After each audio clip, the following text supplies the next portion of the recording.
Welcome to the Maxwell Leadership Podcast. This is the podcast that adds value to leaders who multiply value to others.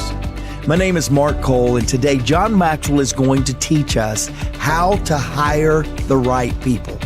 Now, let's just pause for a moment and do a memorial on all the people that we hired that was not the right people. You feel me, don't you, leaders? We've all attempted to hire the right people. Today, we're going to learn about the 4 C's of building the team that will take you to the next level. Now, after John's lesson, my co-host Chris Godey and I will join you to discuss how John's lesson today has built and refined the way we hire and add the right people to the Maxwell Leadership Team. So we're going to give you a way to apply it from our perspective and give you tools where you can apply it to your perspective in your life and in your leadership. If you'd like to watch this episode on YouTube or download the free bonus resource for this episode, just visit maxwellpodcast.com/right people. Here is John Maxwell. When I moved from San Diego to Atlanta, one of my challenges, when I realized I was going to make the move as a leader, remember the law of navigation? The law of navigation says that it's one of the 21 laws. The law of navigation says that anyone can steer a ship, but it takes a leader to chart the course. So one of the processes was that, of course, if I'm going to move to Atlanta, I've got to chart the course. Now, that doesn't mean I call the moving van. I'm going to let somebody else do that, but I got to. And one of the things I knew, one of my challenges was going to be that I was going to take my core people with me to Atlanta, but we're going to have to do a lot of fast hiring. We're going to have to hire 50 people within a period of a couple of months.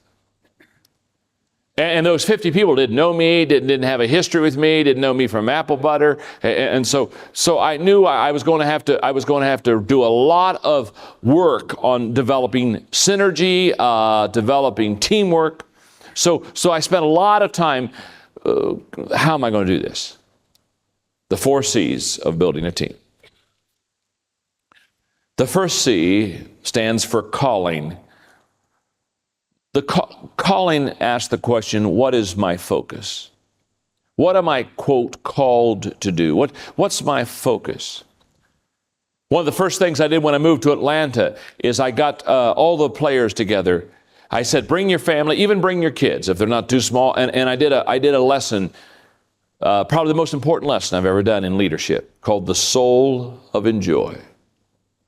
And the whole lesson was nothing more but than who am I, and what do I believe, and what do I live for, and what do I die for, and what are the values, and what's the core and the culture, and what are the non-negotiables. And let me tell you why I do what I do, because I want you to join me on this team. The soul of enjoy. The letter C is for chemistry. Are we hiring the right people? Do we have the people that's going to work together in this process? In fact, one of the things I discovered in moving to Atlanta is that hiring 50 to 60 people in 2 months, one of the things we did is we hired some wrong people. You know, some of them, it's almost a day later, you say, oh my goodness. For some, it takes a few months for it to show up. But we didn't hire all well, and I can still remember going through my list with the presidents of my 4 organizations and saying, okay, in your company, there are 3 bad hires here. And over here, we got a couple bad hires. Over here, we got 5 bad hires, you know what I mean?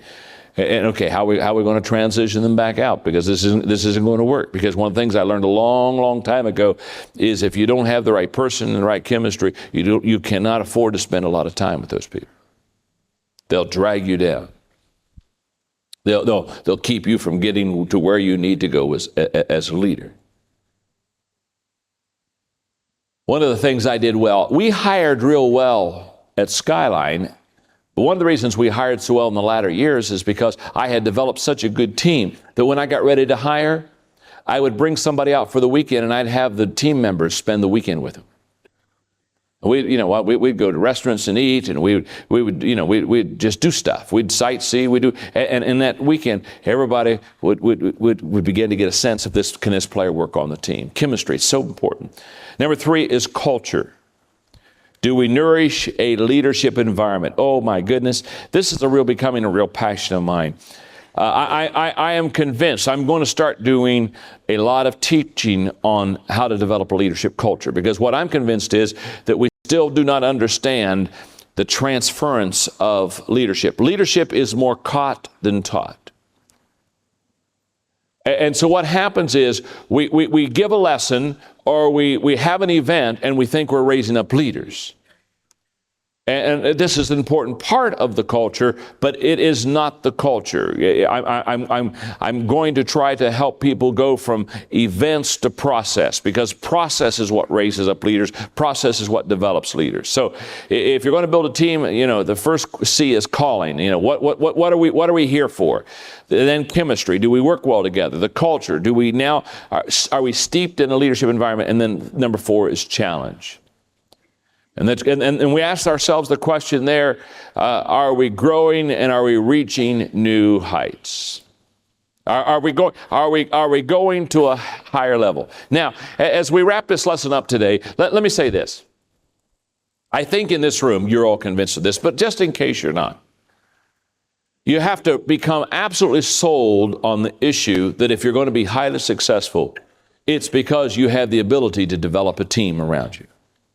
There's nothing more important than for you in this room to understand your ability to be a coach, to bring people together, to develop a team is so key. And one of the values of team building is that you spend more time building into other people. So I brought with me just a kind of an amusing little poem that I'll close with called Indispensable Man. Just in case there's someone in the room who thinks they're indispensable, okay? It's like a guy told me the other day, he said, I just want you to know that, I'm a self-made man.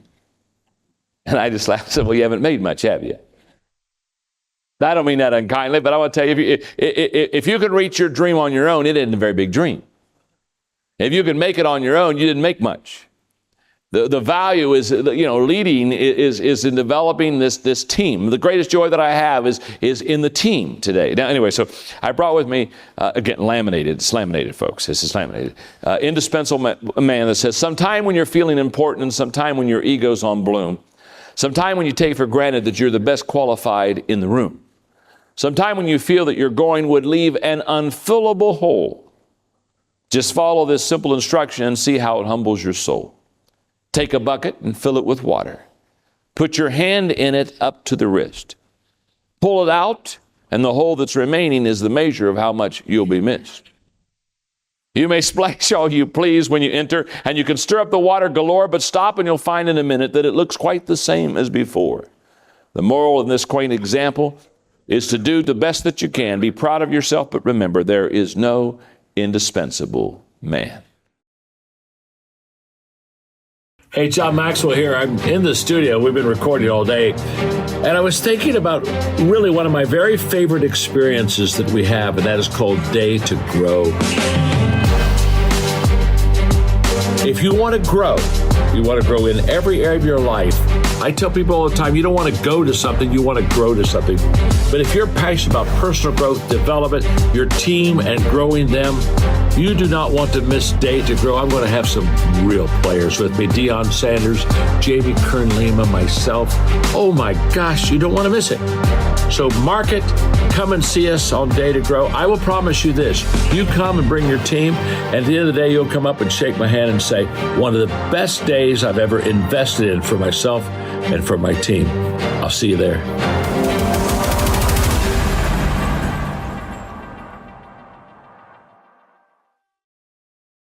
Hey, welcome back. I truly am sitting here today applying John's content with one of my greatest hires.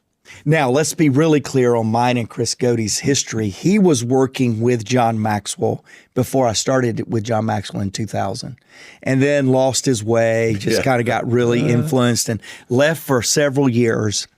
And it was sitting on a plane to Indianapolis to where we looked at each other and said, we need to be back on teams together. That's good. And man, that was a great thing. What was that, 2011? When was that, 12? Yeah. 11? Yeah. And we've had a great run, haven't we? Yep. Great growth. Yes. By the way, publicly on the podcast, congratulations for a brilliant 2023 with Thank you. your leadership, now taking on more responsibilities in the organization. For those of you watching by video, and you need to, you're looking at what it means to hire a right leader. Mic drop, done. That's the end of the podcast. And I'm just teasing. We're going to give you some things that Chris and I work hard to do to develop the right leader. I want to start today, however, with Jake, our podcast producer, came up with a great quote. And I love this. I've heard Jim Collins say it personally. I've seen him write it. But here's what Jim Collins says. He says, people are not your most important asset. Now, just pause there for a minute.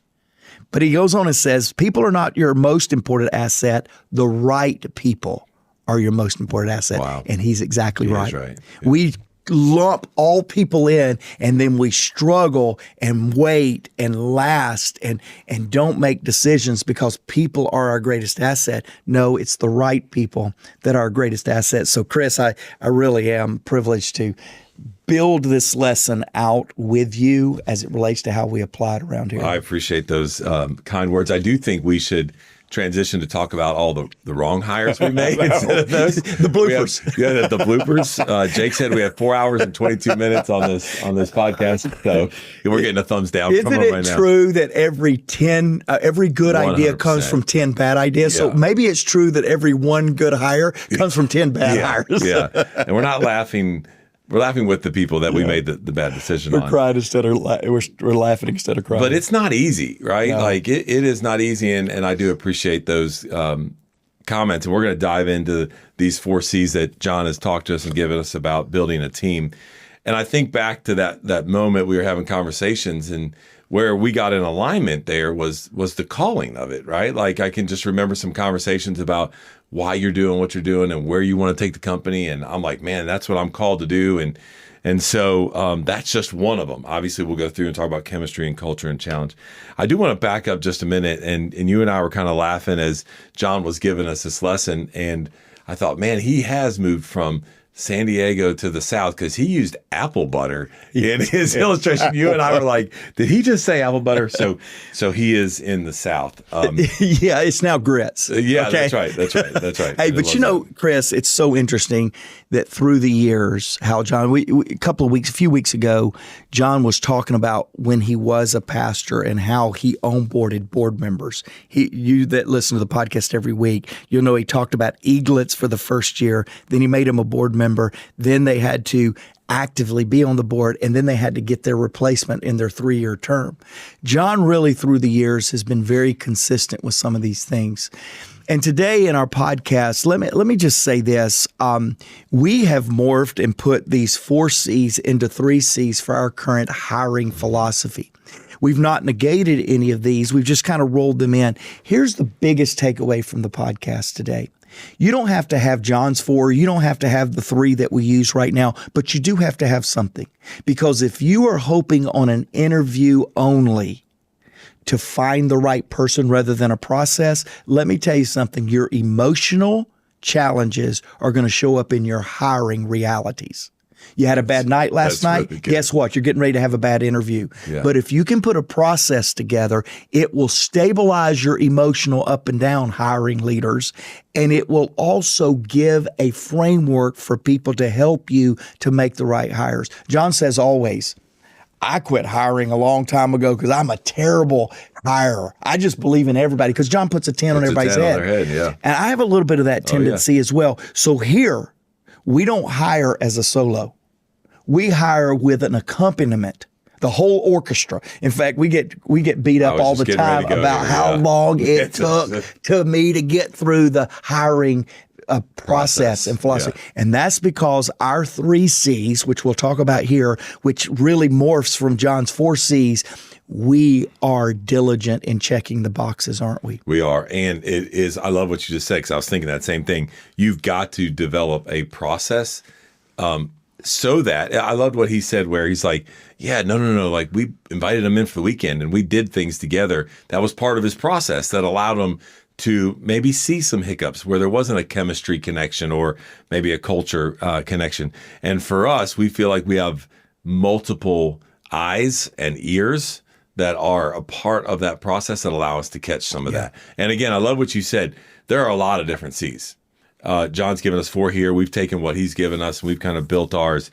But let's dive in for just a minute. I want to go back to this calling, because we often here at Maxwell Leadership talk about it being a calling of what we do, because the pace of which we play, which a lot of organizations and leaders play at our pace or a faster pace, but more importantly, because of our DNA, because of our founder of being an opportunistic leader, putting a tent on people's head, thinking, and most of the time being right, that there's opportunities in adding value to people around the world doing different things. We really have to have people that have somewhat of that calling. Yeah. That is why you and Stephanie do what you do, right? Yep. Because you guys have that calling. And so I think it's important as we dive in here to hear from you as a leader, as a CEO that's leading the organization. Why is that important? And do you, I know you do, talk about what you see maybe in those that maybe do feel called to the same mission and vision than maybe others that don't, and that we've had to part ways with because we missed it on the front end. Talk about that importance as a leader. Calling is for so many people, and perhaps out of 180,000 people a week that download one of our podcasts, perhaps calling feels mystical to you. Yeah. And I want to first demystify calling to really this concept of purpose or a higher reason. Yeah. Is there a higher purpose to what you show up to do every single day? And so some of you might interchange calling with purpose. John has a strong nonprofit, really a church foundation in his leadership. And so calling is a very natural word there. Don't let it demystify. Is there a greater purpose than just showing up and getting a paycheck and clocking out, clocking in? The best way to answer that question, Chris, is to really be clear on your purpose in life. I can remember, in fact, I'm going to challenge everybody listening to the podcast today. What was the last job you had before the job you have now? Think about that for a minute, Chris. Was yours making cabinets? Is that right? It would have been leading a cabinet company. Leading a cabinet company. Mine was washing trucks in the middle of the night. Y'all give me much mercy and grace to share my stories. But yeah, I was washing trucks in the middle of the night from 11 p.m. to 7 a.m. before I came here. It was an interim. But I'll tell you what happened 3 weeks into that job. I don't talk about this that much.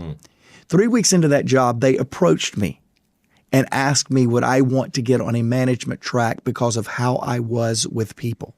3 weeks in to an hourly. Now, I was 30 years old washing trucks. I probably was twice the age of most of the people washing trucks. That may have been it, but I don't believe it. Right. I believe they captured in me and caught in me a fundamental calling to add value to the people around me. I didn't come in and just grab my station. I came in and asked everybody how they were doing. Was there anything I could do to serve them? I wasn't doing that to climb the corporate ladder. I wasn't really interested in climbing that corporate ladder. Right. I did it because there was something innate in me to motivate and inspire people to reach their full potential, a calling. Yeah.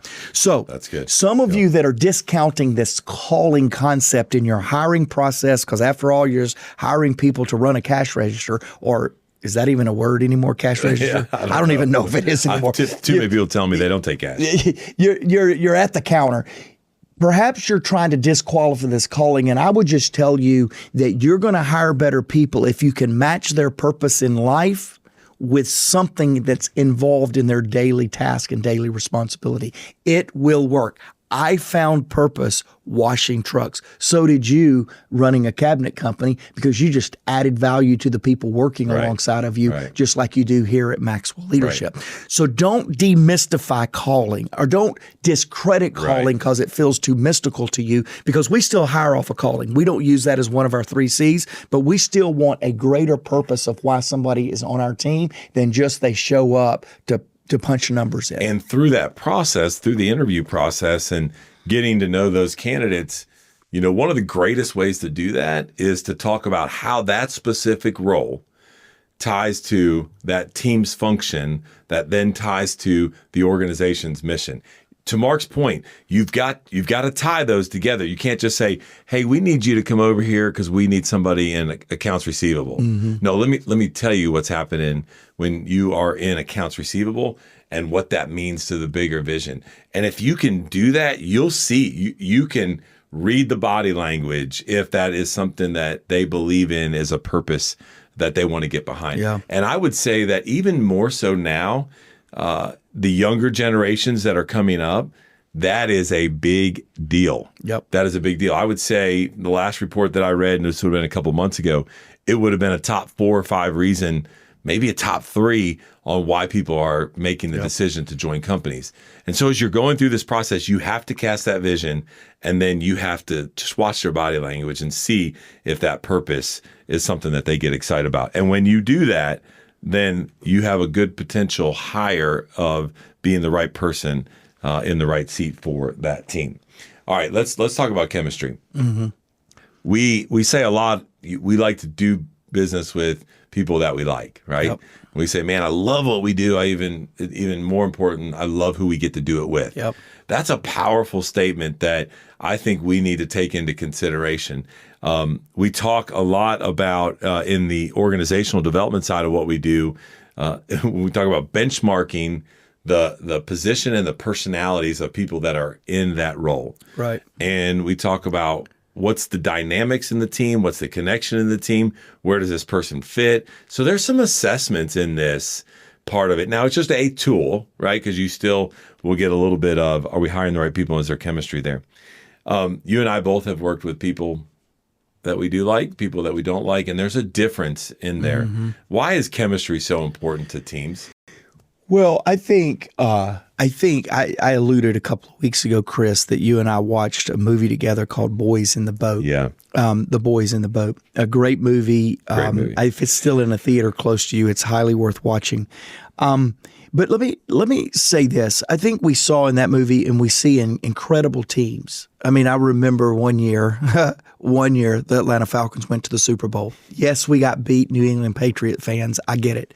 But you remember that was the year of the brotherhood. Man, there was a chemistry with that team. You look at any dynasties. You look at a champion, and a lot of times you'll find a person or a good program. You look at repeats, and you'll find a good program. You look at dynasties, and you're going to find chemistry. Because it's the same thing with golfers. The reason golf is such an interesting game is because you have to string 3 if you're in one league or 4 in the other. You have to string several good rounds together, and golf is very hard to do that. Only the top 1% can do it. Week over week, year over year, come up with 3-4 good rounds.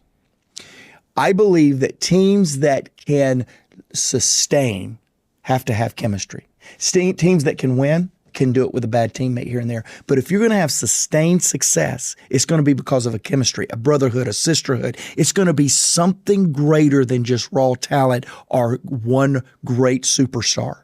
There's going to be a chemistry to where people really work together. You look at Chicago Bulls. You look at the Atlanta Braves. We do have one bright spot in sports. You look at the 90s with the Braves. There was a chemistry, man, that Sid Breen that was slower than you, Chris. Right, he could run across. Sorry, I had to throw that at you. That's so true. He could run across the plate, and it would just charge people up because there was a chemistry there. All of your great sustainable teams have a chemistry. So what do we do here in the work environment? We call it competence, by the way. It's the way we frame it now. I like chemistry too, by the way. I do.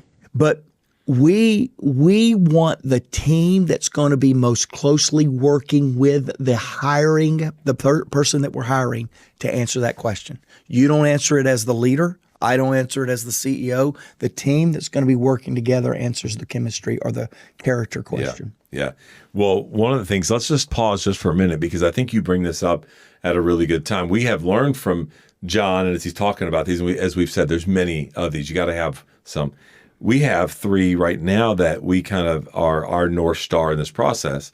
And unpack for our listeners, we just talked about the competence one, right? But the other 2 are character and then culture. Talk a little bit about that, and then leave culture to the end, because that'll lead us into what John was talking about too, as one of his. Yeah. So real quick, we've taken these 4 things John's done: calling, chemistry, culture, challenge. We put it into a tight 3, and the tight 3 we've already mentioned a couple of them, but the first one is competence, and the leader that is responsible for that person's performance is the only person that answers the competence question. Do they have the experience? Do they have the know-how? Do they have the aptitude to get the know-how? To learn, yeah. Once we can answer that question, there's only one person whose neck is on the line for that person's performance.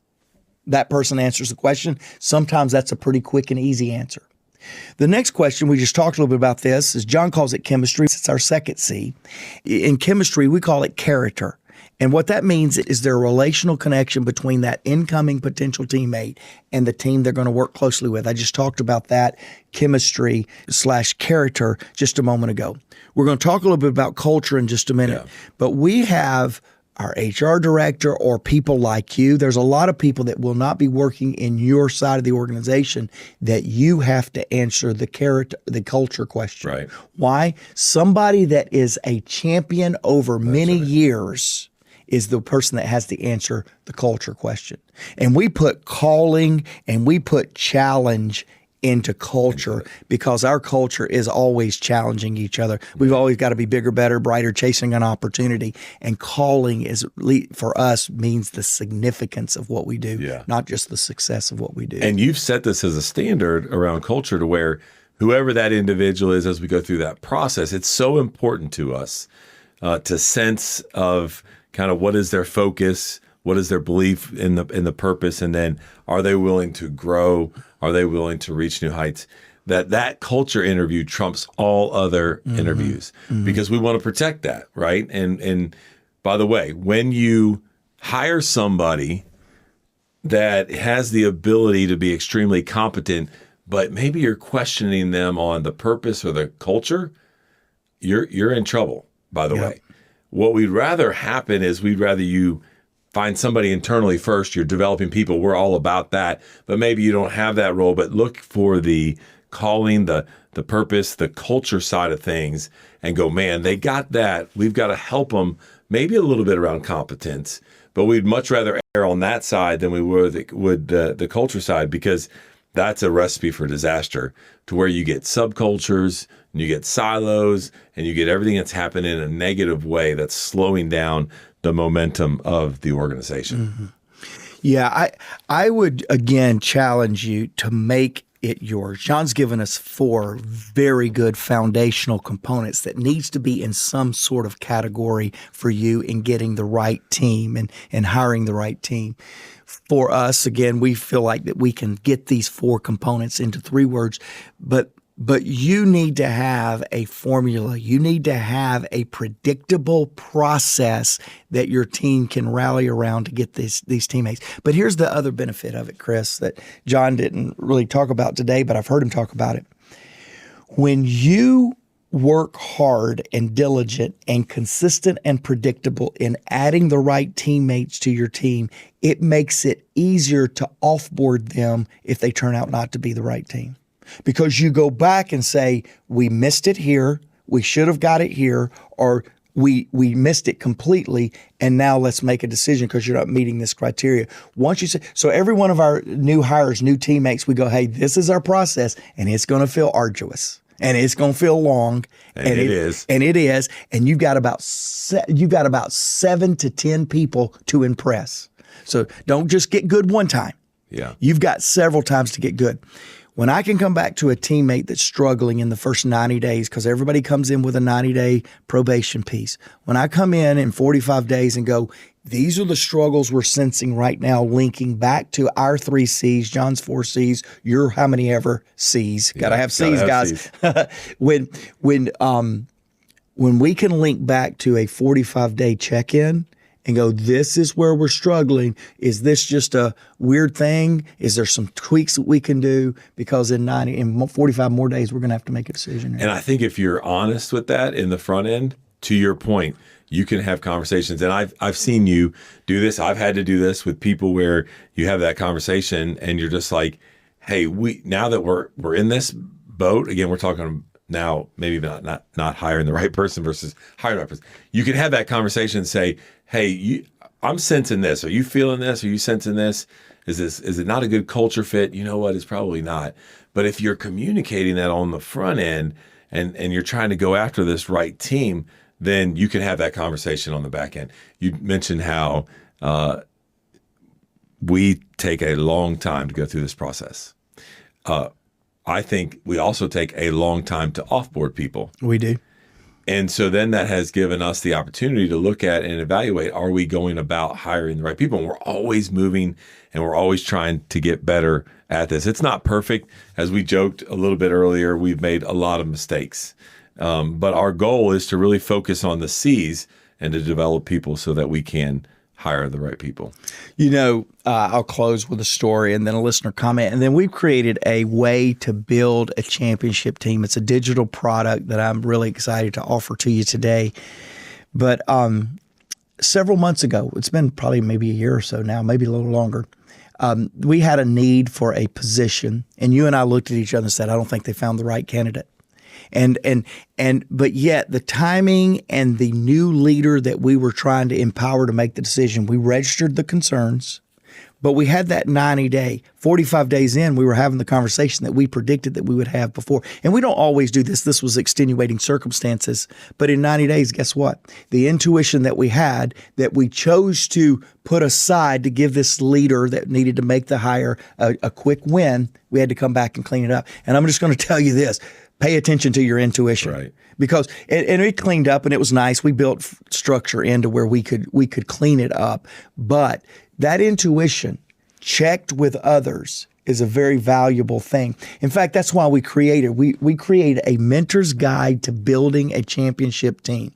It's a typical process that we give to people that's responsible for building this team. And its retail is $97. We're going to give that to our podcast team, podcast family for $39. Go check that out in the show notes. I believe those of you that are really trying to build this championship team will love this product that we've created. It's an Audible digital product that you can download there. Go to the show notes. We have a podcast listener, Maina. Maina said, this channel is really growing me. I am thankful to the Maxwell Leadership Podcast. Maina, you are why we do what we do. We believe that we're bringing powerful, positive change to your world, Maina, and many other podcast listeners, because we're all committed to one thing. We believe the world deserves good leadership. We'll see you again next week.